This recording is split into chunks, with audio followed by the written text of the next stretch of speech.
All right, this is our first lesson in Module 2. We are looking at angles and congruence. Let's talk about today's goals. So today we will analyze figures using the definitions of angles and parts of angles, calculate angle measures, analyze figures using the characteristics of adjacent angles, linear pair of angles, and vertical angles. So today's lesson is a lot of vocab. So for the first part of this, I really would like you guys just to make sure to highlight what I have highlighted here and to also add any annotations that I add as well. So in that last module, we learned about lines. We talked about how they have the arrows on each end, and those arrows tell us that they will go on infinitely in those directions. We also talked about line segments, and a line segment, if you remember, was just a piece of a line. However, with segments, we have two ending points. A ray would be like if a line and a line segment, they got married and they had a baby. Okay, so it's half and half. Half line segment. So when that is drawn, one end will have an end point, like a line segment, and one end will have an arrow, like a line. The next term that I've highlighted is straight angle. It says two collinear rays with a common endpoint are opposite rays. Opposite rays form a straight angle, which has a measure of 180 degrees. So I really want you guys to star that because that is a concept that we will be using a lot in geometry. A line will always measure 180 degrees. So a reason a line equals 180 degrees. Let's use a circle, for instance. We know circles equal 360 degrees. Just think about if you were to make a complete turn, you would make a 360. But if I were to take a line and draw it through my circle, from here to here is going to be half my circle. Now my drawing's not perfect, but if from one end of a line to the other end of a line, so from here to here, that is the angle of that line, aka a straight angle. So if I know this is half of my 360, well, half of 360 is 180 degrees. Our next term, it says an angle is a pair of rays that have a common endpoint. So we've got ray AD right here. We've got ray A, you could say AB right here. And when they come together at one common point A, they form an angle.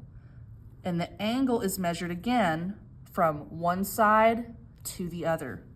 Then they've given you a bunch of possible names for the angle. So if you go to the side here, there's a study tip. It says when naming an angle, use 3 letters. The first letter represents a point on one side. The second letter must always represent the vertex. And the third letter represents a point on the other side. So in this example here, the first one they've said is angle A. That is perfectly fine in this case because angle A, its only possibility is this one right here. Now there might be times where you would have a diagram like this and you can't just say angle A in this case because point A is here at the center. If you just said angle A, you could be talking about this angle here. You could also be talking about this angle here. Also maybe this one. You could also be talking about this angle. So if you just said angle A in this case, there would be 4 possibilities and that would cause some confusion. So if you have a case like this, you're gonna have to get more specific. But in this example, angle A, its only possibility is this angle right here. So that's perfectly fine. Now, these examples here are more specific and I would even say better names for this angle. Just because it leaves no guesswork, you know for sure where the angle is. So what I want you guys to notice again, using this study tip, every single central letter or that second letter is going to be what we call the vertex of that angle. And so our last terms here, it says the rays are called sides of the angles and the common endpoint is the vertex. So we kind of talked about that here where we said the vertex should always be in the center of the name. And then here as well, they've outlined point A is that vertex. Okay, These next three boxes, just go ahead and look at those. We're not gonna get too into their definitions because I think you guys are smart enough to know. So interior, that means inside. So if points are ever interior in angle, they've given an example here. They should be found inside that angle measure. And then the opposite, exterior, they're going to be found outside. Let's now work with example 1. So it says, use the figure to identify the angles or parts of angles that satisfy each given condition. 1A, name all the angles that have point D as a vertex. So they've already given us all of these examples here. EDF is going to be angle 7.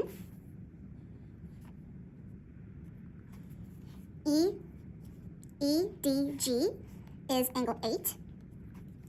FDC is angle 6, right? GDC is actually 9 and 10 together. Angle FDH is 6 and 10 together. EDH, 8 and 9. EDC, GDF. Okay, so now we're just trying to figure out what are two options that are not already listed that use point D as a vertex and create an angle. Now, before we go too far with it, I just want to stress the importance of whenever you see numbers within an angle, that does not necessarily mean that is that angle's measure. So what I mean by that, just because this says 1, that does not mean this angle is 1 degrees. 1 is simply a label. If it was an actual degree measure, it would have to have the degree symbol next to it. Now, one example that I see that has not been used is angle GDH, angle 9. And another one might be CDH, is going to be that angle 10. 1B says, name the sides of angle 2. So angle 2 is found right here. I will outline it in blue. And so when I'm trying to figure out the sides of an angle, a trick is to draw the angle like I did, and the two sides that that arc touches, those are going to be the sides of your angle. So the first side here would be ray AB, and also ray BD. 1C says name a point on the interior of angle FDE. So I'm going to highlight the interior in blue, but if I run along F to D to E, everything inside the bounds of that angle would be considered interior of angle FDE. So a point that is interior, we could say point A. Now the next question says, name all of the points in the exterior of FDE. So I've already highlighted what's the interior, so everything outside of that would be considered exterior. So that's going to be point C, point H, and point G. Using what you learned from example 1, go ahead and pause the video and try the check and we will see how you do. So we're trying to figure out which angle has sides DB and DC. Select all that apply. Here, what I would do, I would highlight or circle those sides. So ray DB is one side, and then ray DC is the other. So when angles are formed, they are formed from connecting one side to the other. And we're trying to come up with names for this angle that I have shaded. So the first easiest name I can see, there is a number 2 as a label. So you could say angle 2. You could also read in order of the points. So you could say B, D, C. You could also go in the other direction. So instead of BDC, you could say CDB. And so those are the only 3 names that are appropriate for the angle that's shaded. Now let's talk about congruent angles. So go ahead and highlight what I have highlighted as well. The key thing that we're going to focus on is that angles that have the same measure are congruent angles. Congruent angles are indicated on the figure by matching number of arcs. So before in Module 1, we talked about how we show two lines are congruent. So when we've got one segment and another segment and we want to show that they're congruent to each other, you put the same number of tick marks on those lines. It's very similar here with angles. So if I want to show that angle BAC is congruent to angle EDF, I'm gonna put the same number of arcs. So if I put one arc here in that angle, if they are congruent, I'm gonna put one arc in the other angle as well. The next thing to note here, it says a ray or segment that divides an angle into two congruent parts is called an angle bisector. So in Module 1, Lesson 7 on page 53, we talked about what the term bisector meant. Okay, the prefix bi meaning two, sect meaning cut. So if you ever see any type of bisector, it's something that cuts another thing exactly in two equal parts. Same thing here. So if we've got a ray, in this case, they're saying ray TR is an angle bisector. So it's cutting that total angle in half. That is how we have two equal parts created. All right, so let's look at example 2. So here we're using what we learned about congruent angles and angle bisectors.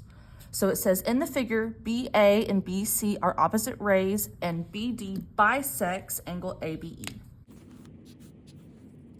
If that ray bisects the entire angle ABE, so it bisects from here to here, I know it's going to create two equal parts. So I know ABD and EBD are going to be the same measure. So that's what they've told us here. Because of the definition of congruent angles, I know both of those angles should be exactly the same. They've also told us some algebraic representations for each of the angles, which I will write here.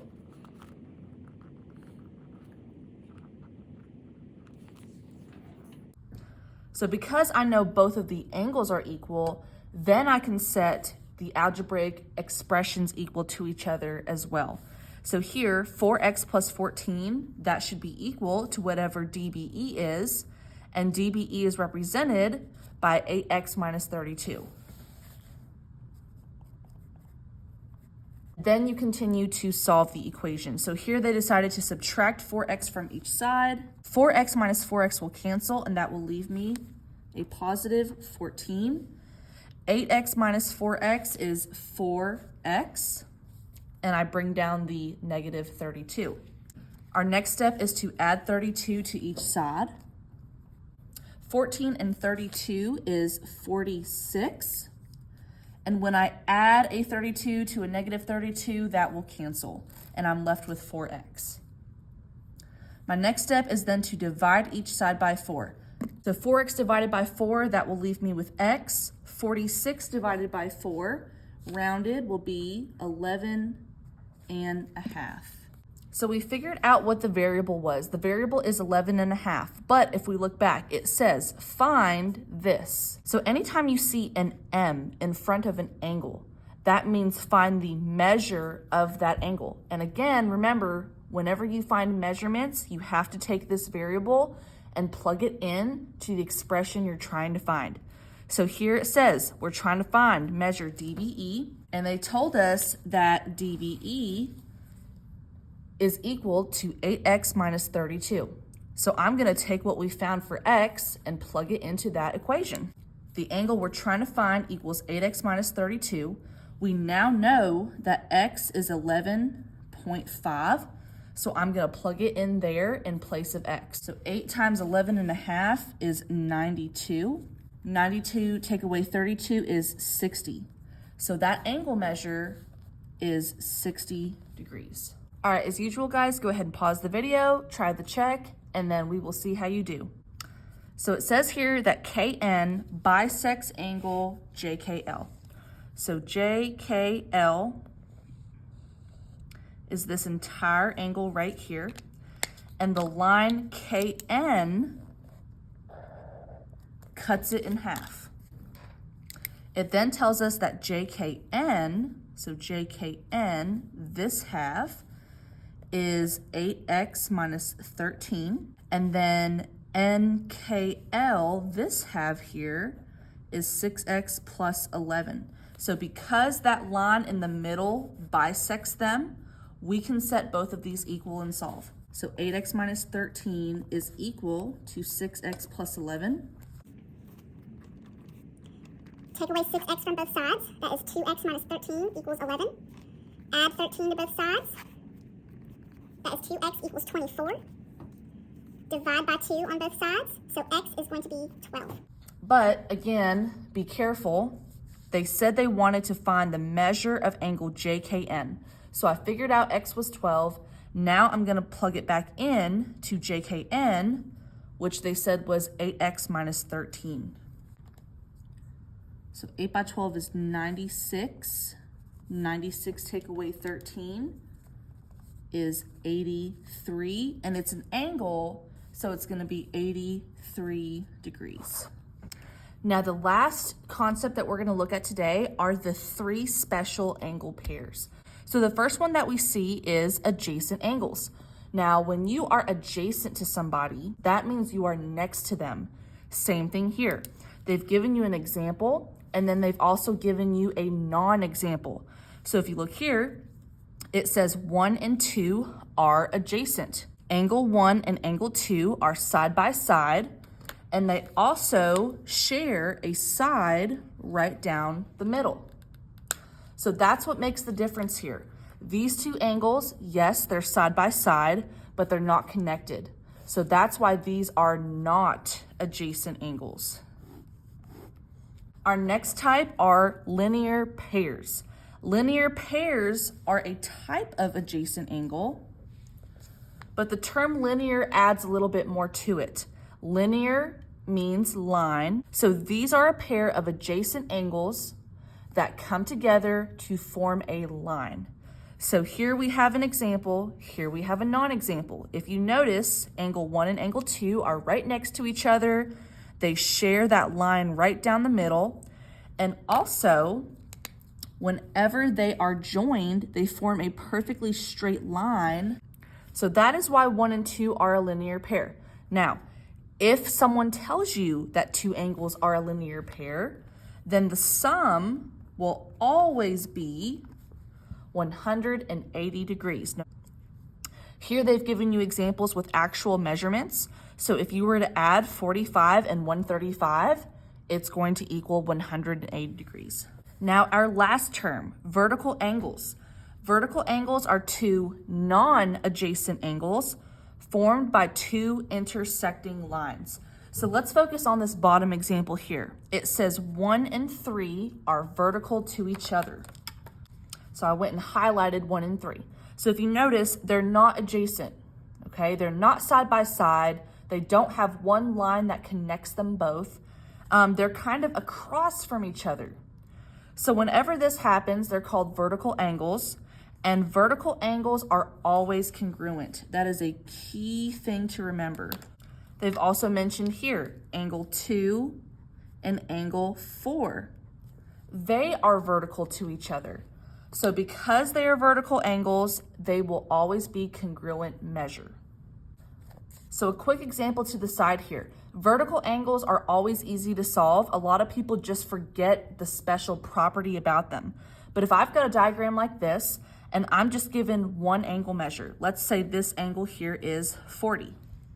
Well, I know that the angle vertical to that angle 40 is going to be the same measurement because vertical angles are congruent.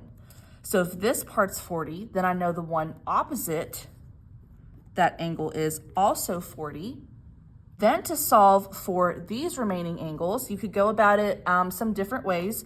One way might be to ask yourself, if I go around, what shape am I forming? I'm forming a circle, right? So a circle's total should be 360. So what can I add here to my 40s to get me that 360? You could think about it that way. Or an easier way, I think, if you look at just half of that.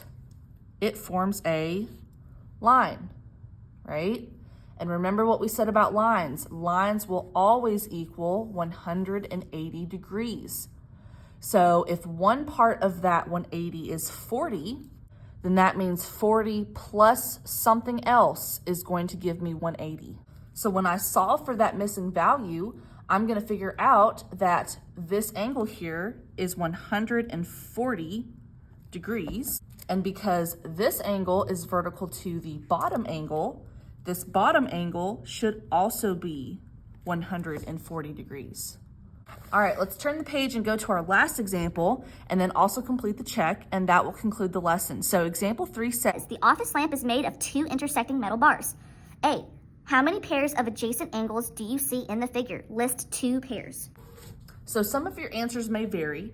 Again, adjacent angles are those angles that are side by side, and they also share a line in the middle. So I'm gonna work with angle ABE.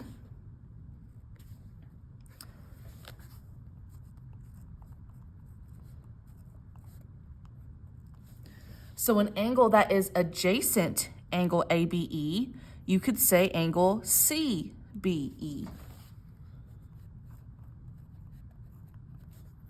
Again, these two angles, they're connected, they share that line in the middle, so they are adjacent. I'm gonna come up with another pair, but still using angle ABE to begin with.